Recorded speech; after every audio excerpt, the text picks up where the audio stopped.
Today, I'm taking the world's largest cruise ship for 97 hours from Florida to the Caribbean. I'll show you exactly what it's like to live on board this floating city with a population of 7,000 people. From my huge 2-floor suite on the highest deck, the 21 different restaurants and facilities that will blow your mind. There's a park, an ice rink, robot bartenders, and not forgetting the zip line across the ship. All this doesn't come cheap though, with prices north of $20,000, but you're invited along for the journey. With that, let's pick up our story in Florida. It's around a 45-minute drive to Port Canaveral from Orlando, and is incidentally the home port of our ship. Well, hello there and welcome back to the channel. I'm about to go and get on board this, the Wonder of the Seas, the world's largest cruise ship. Firstly, we'll need to drop our bags off. These will be sent directly to our cabins, allowing us to walk into the cruise terminal luggage free. There's a brief airport style security screening to take care of, which we're through in a breeze. Now for check-in. Largely this is sorted within the Royal Caribbean app, but there are still a few document checks still required today. With check-in all complete, it's time to go and get on board. At this size, it's really hard to gauge just how big this ship is, but to put it into context, this is the Titanic in comparison. Oh, and the Empire State Building, which is near identical in size. Welcome to Wonder of the Seas. It feels more like walking into a shopping mall than a cruise ship. Everything is on a massive scale.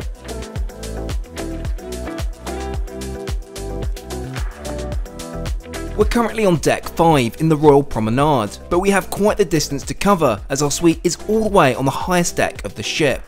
To make this journey, we'll need to take one of the 24 glass elevators up to deck 18. One downside of being on such a large vessel is the sheer volume of people going from floor to floor, making our elevator trip take significantly longer, having to stop at almost every deck.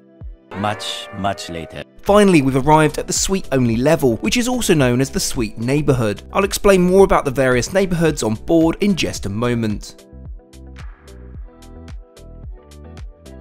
I'm notified by the Royal Caribbean app that we're in 1854 on the starboard side of the ship. I'm a little disappointed to not be met or shown to our suite given the price point, but I guess it's more fun this way, like an expensive game of hide and seek.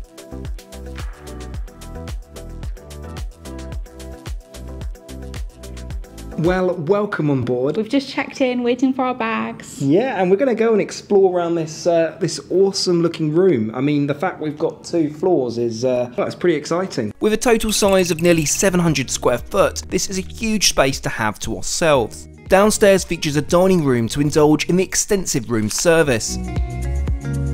There's a bathroom with shower and even additional closet space, which I know will end up being nominated as mine. Oh, and of course the spacious living room. It's more like an apartment than a cruise ship cabin. Let's continue our tour upstairs, which feels positively strange to say in a cruise ship cabin. We have a huge king-size bed, which if you're travelling with a friend can be converted to twins. There's a main closet, which I know will be Millie's. And finally the main bathroom complete with tub. It's fair to say this is one impressive suite. With that, there's one last thing to do before we depart. Use the stairs designated as your primary or secondary route to proceed to your assembly station. Welcome aboard, and thanks again for choosing to sail with us. Off we go then for the next 97 hours aboard Wonder of the Seas.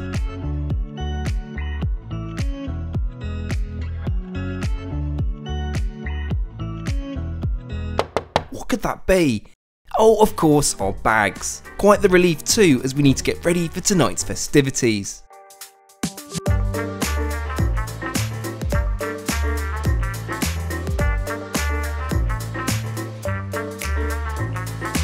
So to kick off, I think we'll head for a drink, but with a twist. Let's take the elevator back down to deck 5, because downstairs is one of the world's most unique bars.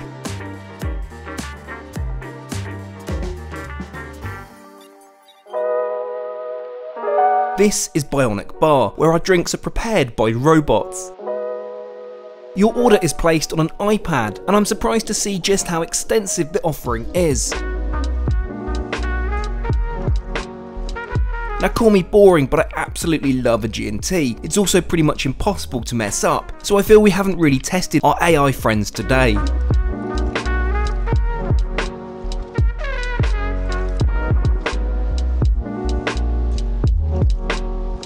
It's time for the all-important taste test. Okay, that's absolutely fab. Mind you, for 30 bucks, it better be. Right, it's time for this evening's entertainment. Located up one level on deck 6 in the Aqua Theatre. Shows like this are included in your cruise fare, but seats are fully booked incredibly quickly.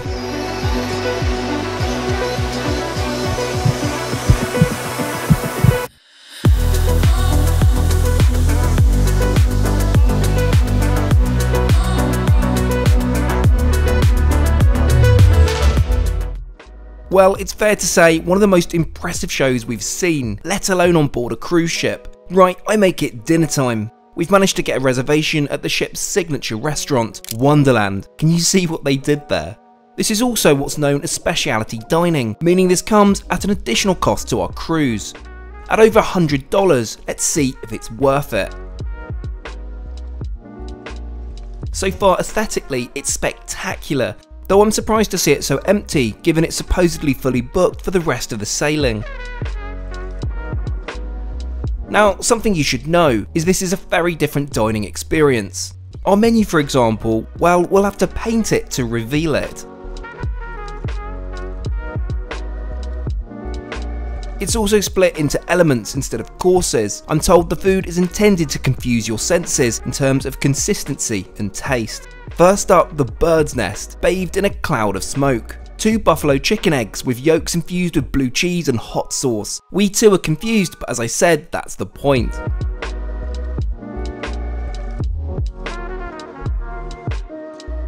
Other dishes are then served, including a liquid lobster topped with caviar, along with a dish called citrus seas, which is a spicy tuna with a floral yuzu granite. Yeah, I don't know what's going on. Before our mains are served, I'm presented with a tomato water with, bread foam. It's actually delicious. Right, the main event, the short rib served with a bordelaise sauce, impeccably presented and equally as tasty. But there is, alas, yet more to come. There's no dessert menu, but we're surprised with a chocolate orb entitled The World. We're also served the forbidden apple, which is filled with brown butter crumble and a side of vanilla yogurt ice cream. Again, top marks. So, as I mentioned, this isn't included in our cruise, sadly, with the total coming at just over $150. This was also my first experience of the Royal Caribbean additional tip, a suggested 10 to 20% on top of the mandated 18%.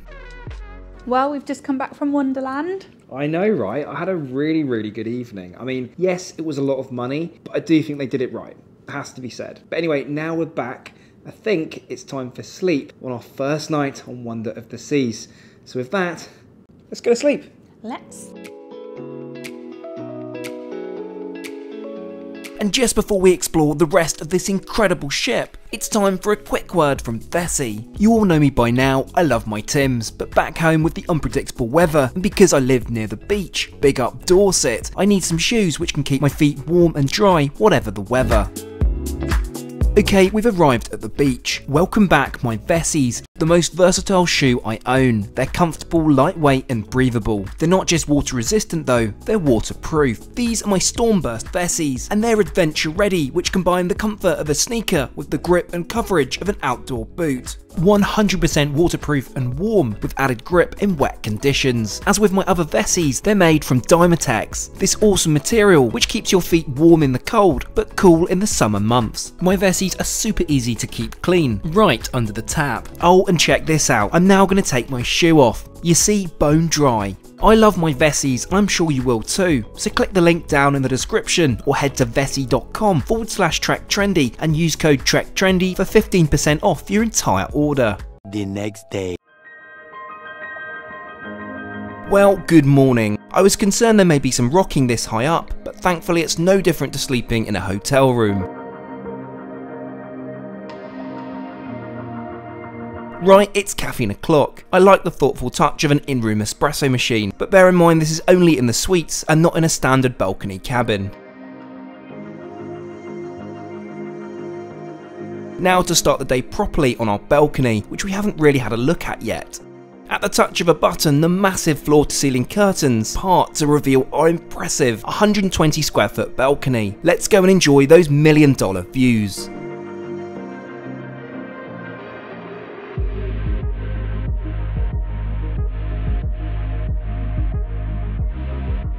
Breakfast options on Wonder are, well, expansive. For most passengers, you can head to Windjammer on deck 15 to enjoy a buffet experience, from a cooked breakfast to avocado on toast.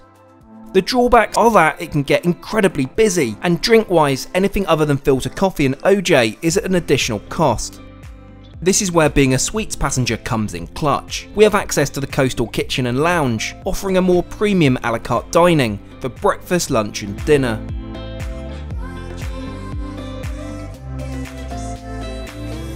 Snacks are served throughout the day, and that does include cookies. Emma Cruises would approve. Oh, and unlimited soft drinks are provided. Bear in mind these are chargeable throughout the rest of the ship, unless of course you have a drinks package. Let's settle into our preferred table by the window and check out the menu. We'll get started with the fresh pastries and a cappuccino. I'm disappointed this is not barista made coffee, but hey, it still provides the required caffeine hit this morning. Millie opts for the fast fare breakfast, whereas I go for the Baja eggs. Both are tasty enough, but not nearly as impressive as I'd hoped for the suites only restaurant. Breakfast out of the way, let's start exploring. I'd like to see the rest of the suites neighbourhood, so we'll start with the suites sun deck, accessible only to those in Sky Class and above. This is a lovely space to be, given how busy the rest of the ship's outside areas can get. We never had any issues finding free sunbeds to relax in, plus there's even a private pool, though due to its depth, not really a place to do much swimming in. There's also a fully stocked bar, and whilst I anticipated alcoholic drinks to be at an additional cost, I'm disappointed to find that even soft drinks are chargeable here. Just to reference again that with a price tag of over $20,000, a complimentary DC by the pool would have been most appreciated. Right, I make it time to explore the rest of the ship. Home to 7,000 guests, over 18 passenger decks, and anything from a water park to Central Park with 21,000 live plants. We certainly have our work cut out. Walking out onto the Lido, deck 15 is more akin to entering a water park than a cruise ship deck. With no less than 19 pools on board, you'll find the largest of which here. You'll want to pick your time wisely though, as it becomes pretty busy during sea days. There was however never an issue in finding a sunbed. There's also cabanas available to reserve at a cost. Our firm favourite though were the water slides, otherwise known as the perfect storm. All this excitement, I think it's time to cool down with an ice cream. Sprinkles is located on the same deck, offering complimentary chocolate and vanilla ice creams throughout the day. And unlike McDonald's, the machine was never out of order. Appropriately refreshed, we'll head to the aft section of the Lido deck. If water slides or pools are not your thing, then perhaps Crazy Golf is. It's also a sun trap, so we'll only be playing a few holes today, I think. Now behold, check out this totally non-edited trick shot.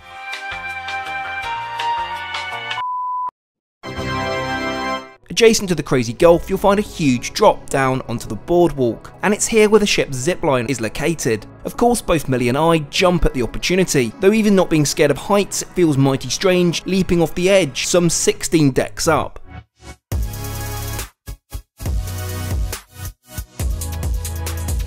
So it's not far off lunch, located on deck 4, but rather than take the elevator, we have a shortcut. And no, it's not a bungee, it's called the Ultimate Abyss, a slide which plunges down the ship to the boardwalk in 20 seconds.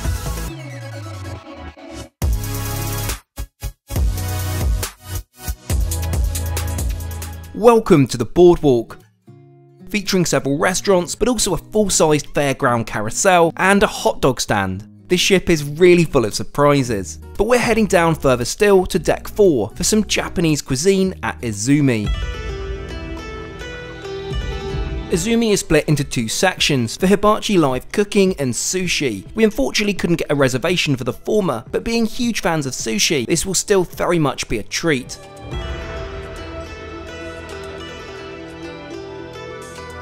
Let's take a peek at the menu then. As with many of the restaurants on board, this is unfortunately a supplementary cost. However, lunch is usually a lot cheaper than dinner, which is good to know.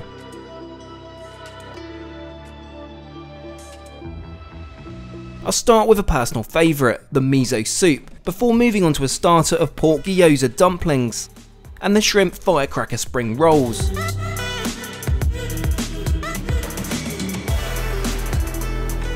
For main, of course, we'll go for a selection of shrimp, salmon and Philadelphia sushi rolls. As far as sushi goes, we're most impressed, especially given this has been prepared hundreds of miles out at sea. In terms of cost, this was priced at $92, expensive that's for sure, but worth it? I think so. Post lunch, it's time for us to explore more of the ship's interior, and my word, where to start. I think we'll begin on the Royal Promenade on Deck 5. This is where we first boarded Wonder of the Seas yesterday. It's a vast space filled with natural light, running almost the entire length of the ship. Here you'll find a mix of bars and of course the ship's pizza joint, Sorrento's, serving up pizza every day until 3 AM. The promenade is also where you'll be able to purchase duty-free items such as booze, fragrance and designer sunglasses. Now that lunch is somewhat settled, should we go and play some laser tag on Deck 3? Yep, this is a thing. I can't say I've played this since my classmates' birthday parties back when I was a kid, but I'm mega excited to try it again.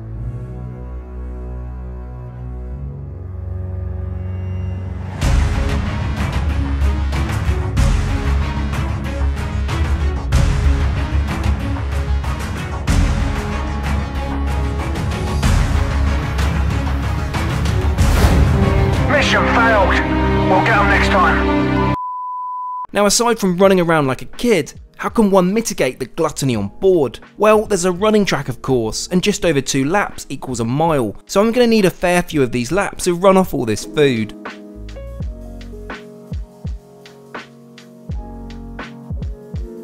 Well, after another fantastic day on board Wonder of the Seas, of course I've decided to dress a little more smartly this evening because we've got dinner reservations over at the Suites Only restaurant down on Deck 17.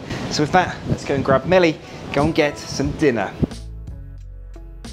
So we'll give the bank card a rest this evening, as of course Coastal Kitchen is inclusive. If you're wondering, those not in suites are able to eat in the main dining room located on decks 3, 4 and 5. Here you'll be able to pick either flexible or a set dining time each night. While this is a standard menu, there are multiple theme nights throughout the cruise, though I can't say that spiced lamb kofta is very Italian. Back in the Coastal Kitchen, we managed to catch the last few minutes of happy hour and enjoy 2 complimentary gin and tonics, which saves us around $30. As the sun sets over the Caribbean, let's take a look at tonight's menu. You'll note that whilst the main menu varies each night, the classic selection remains the same throughout the cruise. To begin, I go for the French onion soup, a personal favourite, whilst Millie goes for the braised beef gnocchi.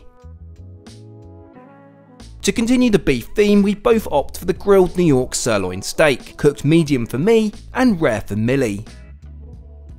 To close, of course, we must try dessert. We both go for the royal cheesecake, which is okay but nothing special. Overall, I'd say the meal is solid, though it's clear they hold back a bit, in the hope that you'll go to one of the chargeable specialty restaurants.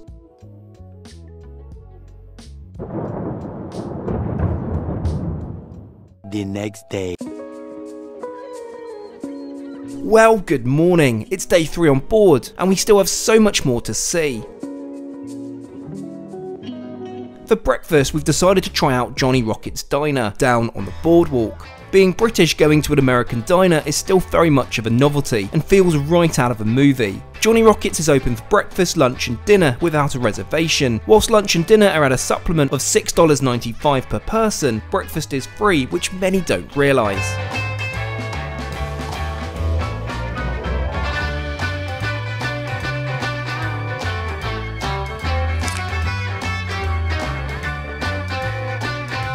Millie goes for her favourite, French toast served with maple syrup.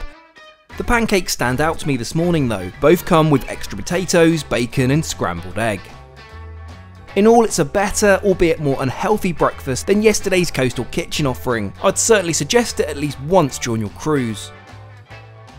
So I'm pretty excited about this because I've got the opportunity to go and take a look around behind the scenes. Essentially everything that we don't see as passengers. Got a sign like waivers and stuff.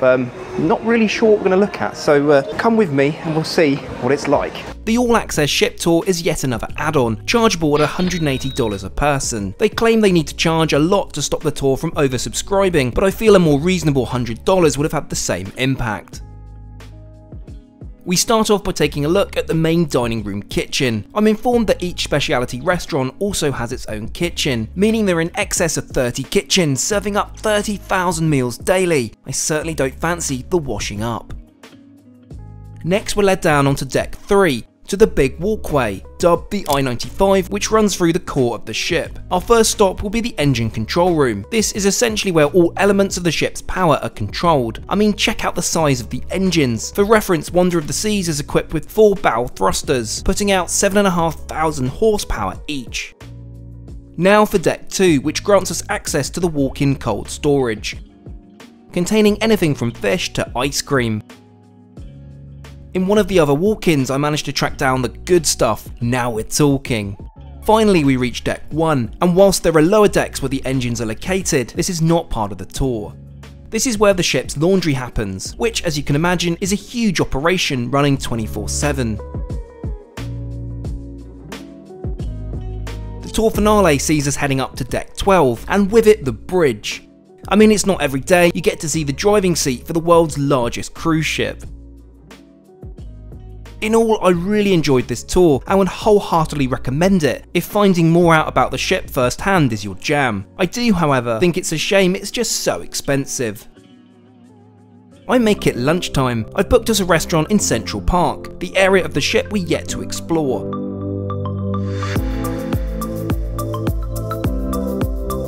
I'd go as far to say that Central Park is one of my favourite places on board. It's so disconnected to what you'd usually associate with a cruise ship. You honestly start to forget you're even on one. With over 20,000 live plants, I imagine it's also quite the challenge to maintain. We're booked into Giovanni's Italian Kitchen. This is yet another specialty restaurant at an additional charge, but given our favourite food is Italian, I think it's worth a shot. Let's take a look at the menu then. Okay, you should know me by now, I'm a sucker for pizza. However, in true Italian style, it's good to see a variety of pasta dishes also served. We may have gone a little wild with our appetizers. We're served the cheesy garlic bread, truffled burrata, caprese salad, calamari, and the largest meatball you've ever seen. And that's just to begin. Somehow we still have mains to come. Millie goes for her favourite carbonara, whilst I stick to pizza, and wow, what a choice. A tomato sauce base, mozzarella, ricotta, spicy salami, honey and pepper. Unsurprisingly, there is no room left for dessert, so I opt for a coffee, and lo and behold, there's an espresso machine. Where have they been hiding that? Now for the bill. I was expecting this to be a lot more, so I actually feel this is very well priced given the quality of the food. Right, so I didn't intend these timings when booking, but well, let's go ice skating. Now I happen to really enjoy ice skating, not that I'm very good. Thankfully I live to tell the tale.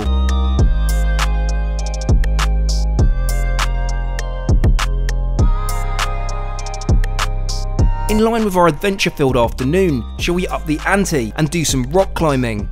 At the rear of the ship there are 2 climbing walls, which are frankly pretty terrifying. Now I did used to climb a long way back, but we'll see if there's any muscle memory.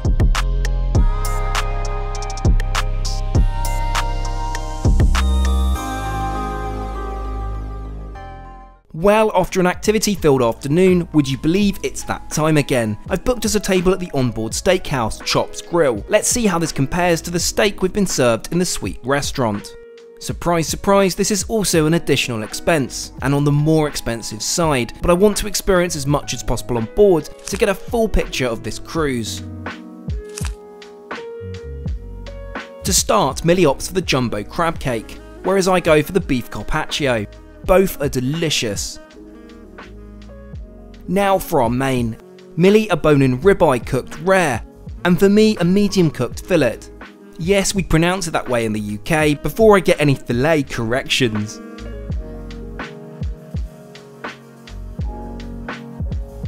To close, we really must try a dessert. I mean, it's only fair as we skipped at lunch.